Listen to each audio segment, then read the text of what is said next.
All right, so today we're diving into something pretty chilling. This is a first-person account that supposedly came right out of the dark web. It's all about a game where, well, if you lose your life. But if you win, you get a fortune that could, well, it could change everything. So let me ask you this. How bad does a day or a week or a month have to get before you'd risk it all just to change your life? It's a heavy thought for sure, but that's exactly where our main character finds himself. And honestly, to get why anyone would even think about signing up for something called a death race, you've got to understand just how low he'd sunk. Okay, so let's get into it.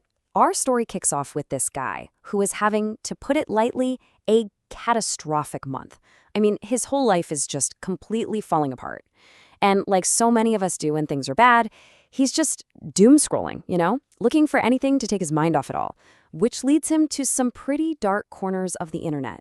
And when I say his life collapsed, I mean it. In just 1 month, boom, job's gone, girlfriend's gone, even his car is totaled.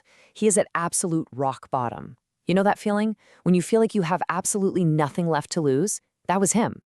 So there he is, just mindlessly scrolling, and he stumbles onto this link. It's on some sketchy subreddit, and it's promising a door to the dark web. You know, that hidden, anonymous part of the internet where basically anything goes. He wasn't really looking for trouble. He was just bored, looking for a distraction. So he clicks it, and man, he had no idea that one little click was about to change everything. And once he's in, it's just what you'd expect, right? Total chaos. Ads for drugs, weapons, all kinds of illegal stuff.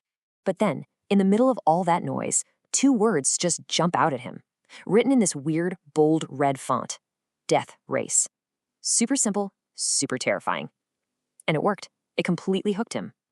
And just like that, with one more click, he's in, plunged into this terrifying new reality. He just entered a game, and the rules were about to become very, very clear.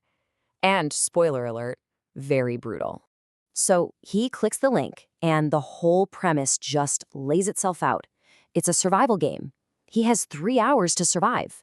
His opponent? Some mysterious hunter named Smiley Jack. But here's the really twisted part. There's a live audience, anonymous people watching, and they're actually bidding money on whether he lives or dies. Wild. The second he's in, boom, 2 clocks start ticking down. He's got 30 minutes to prepare for a 3-hour fight for his life. The message couldn't be clearer. Smiley Jack is coming, and you need to run. Now. And then it gets real. Like, really real. A notification pops up on his screen.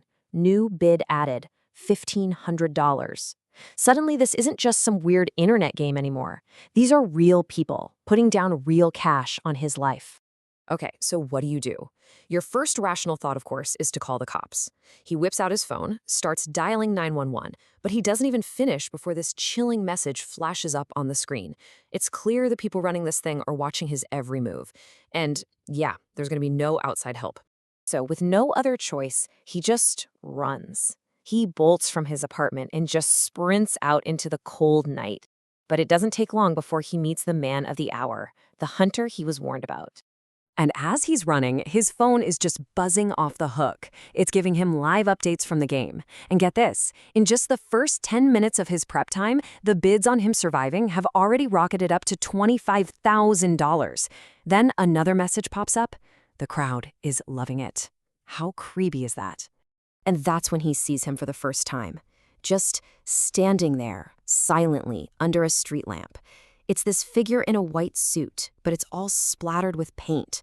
And his face, it's hidden by this cheap-looking plastic mask with a big yellow smiley face on it. Just a completely emotionless, totally terrifying sight. Right then, any hope he had of just getting away easily just evaporates. He makes a break for his car, but when he gets there, he sees this pool of gray fluid on the ground. The brake lines have been cut. This isn't some random chase. No, this is a planned, methodical hunt. So just when you think it's all over for him, he's on foot, in the dark, being hunted, he sees it, a light in the distance, the glowing sign of a gas station. It's like this beacon of hope, a chance at safety. And for just a second, it really feels like he might have found a way out of this nightmare. He sprints up to this guy who's just filling up his truck, and he's totally out of breath, just begging for help. The guy seems genuinely concerned, asking what's wrong, but then our protagonist sees the man's face just twist in shock. A red stain blooms across his shirt, and he just collapses. And standing right there behind him is Smiley Jack, holding a massive, bloody Bowie knife. In just a desperate scramble, he dives into the Demet guy's truck. Thankfully, the keys are still in the ignition. He slams the door shut, but the hunter lunges, and the knife goes straight through his forearm. He's screaming in pain, but he just floors it, peeling out and shaking the killer off the side of the truck as he speeds off. So he's driving like a maniac, right? And he's fumbling with the glove box, trying to find a first aid kit for his arm. And he does find one. But he finds something else, too. Underneath it, there's a pistol. And the second his hand closes around it, you can just feel the shift. For the first time all night, that sheer terror starts to melt away, replaced by this raw surge of confidence. He takes a second to glance at his phone, just to check on the game. And wow, there's still over 2 hours left to go, and the bids on his life have skyrocketed to over $500,000. It just hits him right then and there. All these anonymous people out there are willing to pay an absolute fortune just to watch him fight for his life. All right, this brings us to the climax. He eventually gets pulled over by a cop. And you'd think, okay, great, rescue. But no. What seems like his salvation very quickly turns into the stage for the final bloody showdown with Smiley Jack. And this final fight is just pure chaos. First, Smiley Jack takes out the officer. Our guy grabs the pistol he found and just unloads 5 shots point blank into the killer. But when he looks, the body's just gone, vanished. Then he's dragged under the truck, gets stabbed in the leg, but he manages to grab the dead cop's revolver.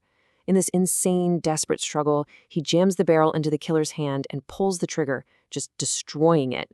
And then, finally, he rips off the mask. And what he sees? It's a smile, all right. One that's been carved permanently into the man's face.